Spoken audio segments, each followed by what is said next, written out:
खुदावन आपके साथ हो। आज 9 फरवरी सन 2020 की हस्बे मंशा की सीरीज सुबह की दुआ और चाय की प्याली में आपको खुश आमदीद। कलीसिया आज हमें साल के दौरान 5वें आम इतवार की इबादत में शिरकत की दावत देती है। लतूरिया इस साल के मुताबिक आज की पहली तिलावत इशाया नबी का सहीफ़ा उसका 58 बाब उसकी 7वीं आयत मुबारक से लेकर 10वीं आयत मुबारक तक।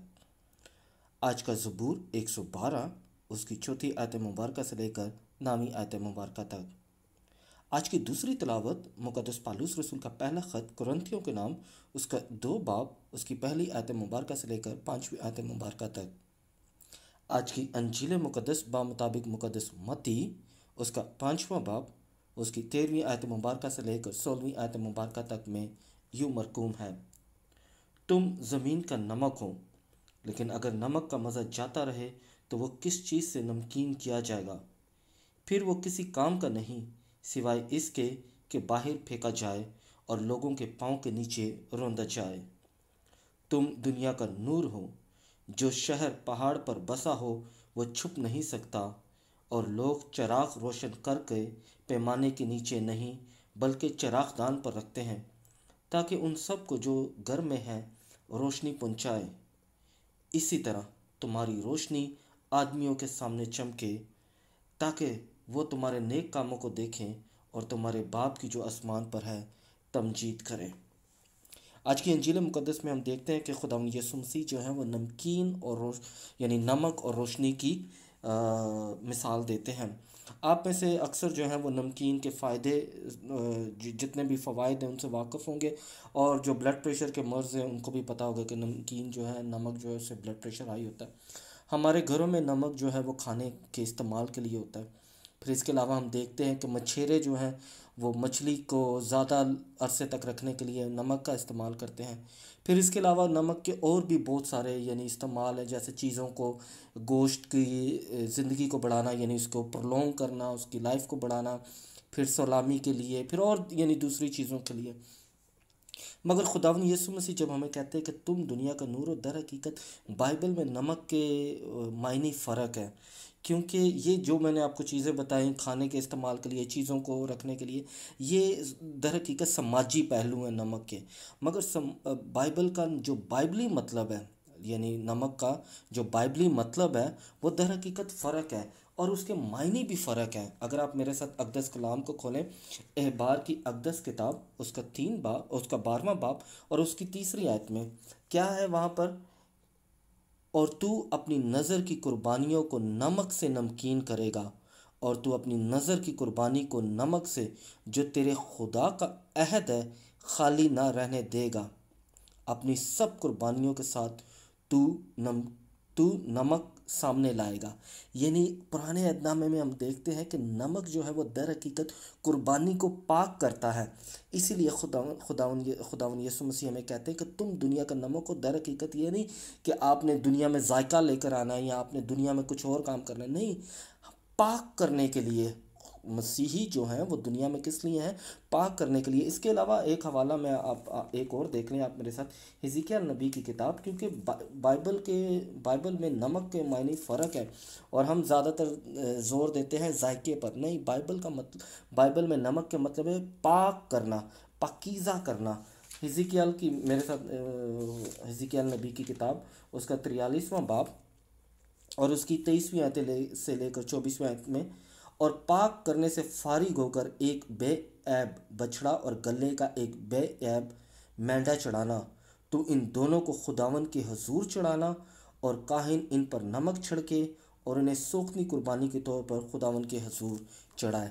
यानी नमक जो है वो पाकीज़गी यानी कुर्बानी की मकबूलियत के लिए, कबूलियत के लिए इस्तेमाल किया जाता है। अब दर हकीकत जब खुदावंद यीशु मसीह हमें कहते हैं कि तुम दुनिया का नमक हो, तो दर हकीकत वो क्या कहना चाहते हैं हमें, कि तुम दुनिया को पाक करोगे, तुम दुनिया में पाकीज़गी लेकर आओगे। और नमक का मतलब है कि तुम पाक हो। यानी खुदावंद यीशु मसीह कहते हैं कि तुम दुनिया का ज़मीन का नमक हो, तो दर हकीकत तुम पाक हो। अब क्योंकि जब हम खुदावंद यीशु मसीह हमें कहते हैं कि तुम पाक हो, तुम ज़मीन का नमक हो, तो दर हकीकत ये नमक जो है ये किस तरह हम दूसरों पर ज़ाहिर कर सकते हैं। हम खुदावंद यीशु मसीह ने हमें बड़ा अच्छा दर्श दिया है कि हम इस दुनिया में रहते हुए भी हमें दूसरों से फ़र्क होने की ज़रूरत है। किस तरह हमें फ़र्क होने की ज़रूरत है? क्योंकि हमारे बदन जो है वो कुर्बानी के लिए पेश किए जाते हैं। किस तरह की कुर्बानी के लिए? आप मेरे साथ कलाम को खोलें, रोमियो के नाम ख़त उसका 12वां बाब और उसकी पहली आयत में वहाँ पर क्या लिखा हुआ है कि बस ए भाइयों, मैं खुदा की रहमतों का वास्ता देकर तुमसे इल्तमास करता हूँ कि तुम अपने बदन खुदा के लिए एक जिंदा और मुकद्दस और खुदा की पसंदीदा कुर्बानी होने के लिए पेश करो, यही तुम्हारी माकूल इबादत है। यानी जब खुदा यीशु मसीह हमें कहते हैं कि तुम ज़मीन का नमक हो, तो दर हकीकत वो क्या कहते हैं कि एक ज़िंदा, मुकद्दस और खुदा की पसंदीदा कुर्बानी यही है कि हम अपने आप को खुदावंद के हजूर पेश करें। और जब हम अपने आप को खुदावंद के हजूर पेश करते हैं तो क्या होगा? हम बहुत सारा फल लेकर आएंगे। कौन सा फल लेकर आएंगे? जिसके लिए खुदावंद यीशु मसीह ने हमें खुद बुलाया हुआ। उनके ज़िंदा अल्फाज हैं मुकद्दस यूहन्ना की इंजील उसका 15वां बाब और उसकी 16वीं आयत में खुदावंद यीशु मसीह क्या कहते हैं कि तुमने मुझे नहीं चुना, बल्कि मैंने तुम्हें चुन लिया है और तुम्हें मुकर्रर किया है कि तुम जाओ और फल लाओ और तुम्हारा फल बाकी रहे। ये हमारे हमारे नमक का मतलब है। यानी जब खुदा यीशु मसीह हमें कहते हैं कि तुम ज़मीन का नमक हो, तो दर हकीकत हम कुर्बानी के लिए बुलाए गए हैं। हमने कुर्बानी देनी है, हमने पाकीज़गी लेकर आनी है। और जब हम पाकीज़गी लेकर आएंगे तो दर हकीकत ये नूर जो है, जिसके बारे में खुदा यीशु मसीह ने दर्श दिया आज के, यानी दो तमसीलें बताई हैं, नमक के बारे में और रोशनी के बारे में, कि यानी तुम दुनिया का नूर हो। और ये नूर जो है जब चमकेगा तो क्या होगा? लोगों तक रोशनी फैलेगी। यानी कुर्बानी जब हम देंगे, जैसे मसीहों का जो शहीदों का खून है वो कलीसिया का बीज है, इसी तरह जब हम कुर्बानी देंगे तो दर हकीकत ये रोशनी चमकेगी। और कुर्बानी जो है वो हम बहुत सारे तरीक़ों से दे सकते हैं। हम किसी किसी की हौसला अफजाई कर सकते हैं, हम किसी के लिए छोटी सी छोटी मदद भी कर सकते हैं, हम अपने हदिया पेश कर सकते हैं किसी बच्चे को स्कूल भेजने के लिए या किसी गरीब के इलाज के लिए। बहुत सारे तरीके हैं कि हम कुर्बानी के तौर पे पेश कर सकते हैं। तो लिहाजा हमारे बदन जो है वो कुर्बानी के लिए, और जब हम ये कुर्बानी पेश करेंगे तो ये कौन से काम हमारे चमकेंगे? यहाँ पर क्या लिखा? तुम्हारे नेक काम। क्योंकि जब हम नेकी के काम करेंगे तो दर हकीकत ये रोशनी चमकेगी। अब नेक काम कौन से हैं? खुदावंद यीशु मसीह ने हमें खुद बताया कि नेक काम कौन से हैं।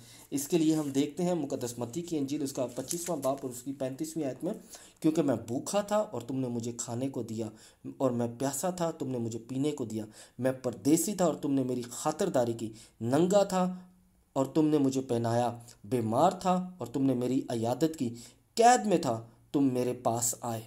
ये नेकी के काम है। इसके अलावा और भी, यानी किसी बच्चे को स्कूल भेजना, किसी बेवा की मदद करना, किसी के परदेसी के लिए कुछ ना कुछ यानी अपने अपने पास से पेश करना। दर हकीकत खुदावंद यीशु मसीह ने हमें नमक और रोशनी इसलिए कहते हैं कि ताकि हम अपने बदन जो है वो खुदावंद के हजूर कुर्बानी के लिए पेश करें, यानी पाकीज़गी लेकर आएँ। जहाँ भी हम रहें, जिस इलाके में भी हम रहें, हम चाहे दुबई में रहें, चाहे सऊदी अरब में रहें, चाहे मिस्र में रहें, चाहे कनाडा में रहें, चाहे लाहौर में रहें, चाहे कराची में रहें, हमने हर जगह जो है वो पाकीज़गी लेकर आनी है। और पाकीज़गी कैसे आएगी? हमारे नेक कामों से। और नेक काम कौन से हैं? खुदावंद यीशु मसीह ने हमें मुकद्दस मत्ती की इंजील उसका 25वां बाब उसकी 35वीं आयत से लेकर 36वीं आयत में खुद बताया है कि यानी नेकी के काम कौन से हैं।